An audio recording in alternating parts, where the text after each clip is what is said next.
Fala galera, beleza? Marcão chegando novamente aqui na área para trazer as últimas novidades fresquinhas do Palmeiras aí para você. E já de imediato eu quero pedir para você, meu amigo, que acompanha aqui o nosso trabalho, ainda não é inscrito aqui no canal, se inscreva, totalmente grátis, você não paga nada. E se inscrevendo você receberá todos os vídeos que a gente postar aqui no canal, tudo de primeira mão. Também estará dando uma força muito grande aqui para o nosso trabalho. Se você gostar do vídeo, deixe seu like, ajuda demais. E não esqueça de deixar os seus comentários, pois eu quero bater um papo, eu quero interagir com você aqui no canal. E eu também vou deixar um link aqui embaixo na descrição do vídeo e também no primeiro comentário de um curso que ele te ensina o passo a passo de como você, meu amigo, se tornar um técnico em manutenção em celulares. Portanto, você que quer ter uma profissão nova aí, você que quer se tornar o seu próprio patrão, essa é a oportunidade única. Se você se interessar, link na descrição e também no primeiro comentário. E vamos iniciando o nosso boletim diário do Palmeiras, trazendo como destaque o Paulistão 2023.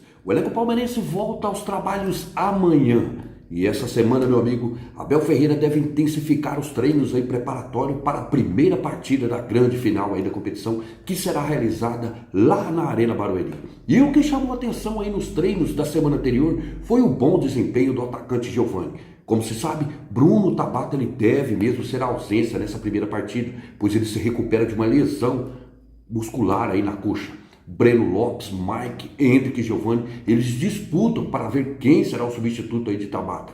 E nessa semana que passou, Giovani foi o que mais se destacou aí nos treinos. Porém, o treinador português ele ainda terá a semana inteira de treinos para observar os atletas e definir quem assumirá a vaga no time principal. Portanto, essa semana que inicia deve ter uma briga intensa para ver quem será o substituto aí de Bruno Tabata. E o Paulistão, meu amigo, eles nos traz muitas curiosidades. E uma dessas curiosidades é que o Palmeiras irá disputar o seu quarto título paulista, tendo como adversário um clube do interior.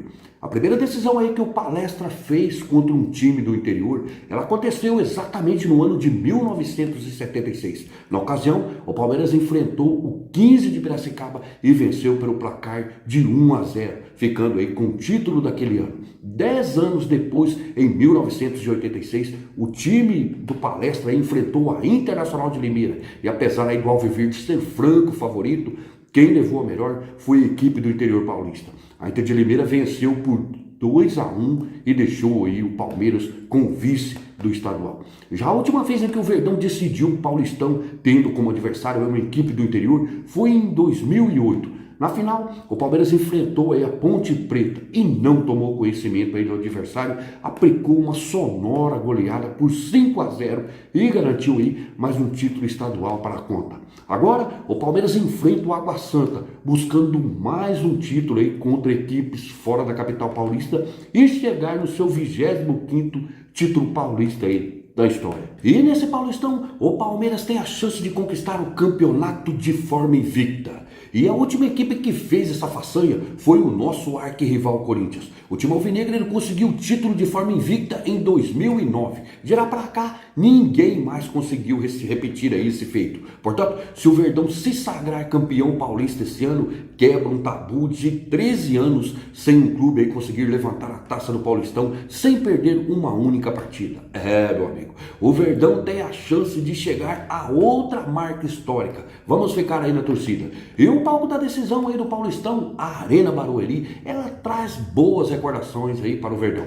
Na primeira partida da decisão aí da Copa do Brasil em 2012, o Palmeiras mandou a partida contra o Curitiba justamente na Arena Barueri e acabou vencendo o jogo por 2-0, gols aí de Valdívia, o nosso mago aí da época, e Thiago Heleno. E no jogo de volta, que foi realizado lá no estádio Couto Pereira em Curitiba, o Verdão empatou em 1-1 e se sagrou campeão da Copa do Brasil naquele ano. O Verdão já jogou 30 partidas na Arena Barueri e tem um saldo bem positivo. Ele venceu 19 jogos, empatou 7 e saiu derrotado em 4 oportunidades. Marcou 54 gols e sofreu 23. Portanto, saldo positivo. Espero aí, obviamente, que a Arena Barueri continue nos trazendo aí bons fluidos.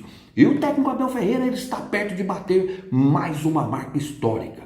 Se o Palmeiras conquistar o título paulista, Abel ele irá se igualar a Vanderlei Luxemburgo como sendo o segundo técnico que mais conquistou títulos pelo Palmeiras em toda a sua história. Abel hoje ele está na terceira posição com 7 títulos conquistados. Lucha é o segundo maior vencedor como técnico do Verdão aí de todos os tempos. Tem a extraordinária marca de 8 títulos. E se Abel vencer aí o Paulistão, ele empata no segundo lugar aí com o Luxemburgo, também com 8 títulos ganhos. O top 1 do ranking aí de técnicos mais ganhadores de toda a história do Palmeiras, ele é ocupado por Oswaldo Brandão. Tem 10 taças levantadas aí no comando do Alviverde e marca seu nome como um treinador aí mais vencedor até o momento, comandando aí o Palmeiras. Portanto, meu amigo, Abel Ferreira prestes a alcançar aí mais uma marca histórica dentro do Verdão. E agora vamos às informações recentes sobre a atual situação da negociação entre Palmeiras e Guarani para a aquisição do meio-campo Richard Rios. E as informações que chegam é que há grandes chances mesmo do meio-campo ser anunciado ainda no início da semana como o primeiro reforço do Palmeiras para a temporada 2023. As informações de bastidores, elas dão conta que a indefinição que ainda existe é referente a qual o percentual dos direitos econômicos que o time de Campinas irá ficar. Como se sabe, o Palmeiras quer adquirir pelo menos 50% dos direitos econômicos aí do atleta, do qual esses direitos pertencem ao Guarani. Os outros 50% ele é dividido entre Flamengo e o jogador. O Flamengo ele já deixou claro que não irá vender aí o seu percentual. O Palmeiras teve conversas aí com Richard Rios e pediu para que o atleta cedesse uma fatia do seu percentual aí dos direitos pertencentes a ele para o Guarani. Isso, obviamente, para ser abatido em valores, já que o Bugre pede 12 milhões de reais pelos seus 50%. Na primeira oferta, o Palmeiras ofereceu 6 milhões de reais, o que foi negado aí pelo time de Campinas, que quer uma oferta maior. Há rumores que o Palmeiras fez uma nova investida, ofertando 8 milhões de reais, mais os percentuais que Richard Rios irá ceder para o time campineiro. Porém, esses percentuais que o atleta deve passar aí para o Guarani, até o momento nós não temos os números. E as últimas informações que chegaram aí para nós dão conta que o Conselho Deliberativo aí do Guarani, ele avalia a proposta alviverde para sinalizar um sim ou um não à oferta do Palmeiras. Portanto, é justamente essa situação de momento da negociação Palmeiras e Guarani para a aquisição aí do meio-campo Richard Rios. Portanto, resumindo, há grandes chances de Richard ser anunciado como reforço do Verdão na segunda ou na terça-feira. Vamos aguardar. Já a situação do atacante Arthur é bem clara. O jogador, ele quer voltar ao Palmeiras. O Bragantino aceita vender. Porém, a direção do time aí do interior, ela já deixou claro que só libera o jogador mediante o pagamento de 10 milhões de euros. O Palmeiras ofertou 8 milhões de euros aí na primeira investida. O Clube de Bragança negou. Então, pelo que tudo indica, no início da semana, o Verdão deve fazer uma nova proposta para fechar com o atacante Arthur.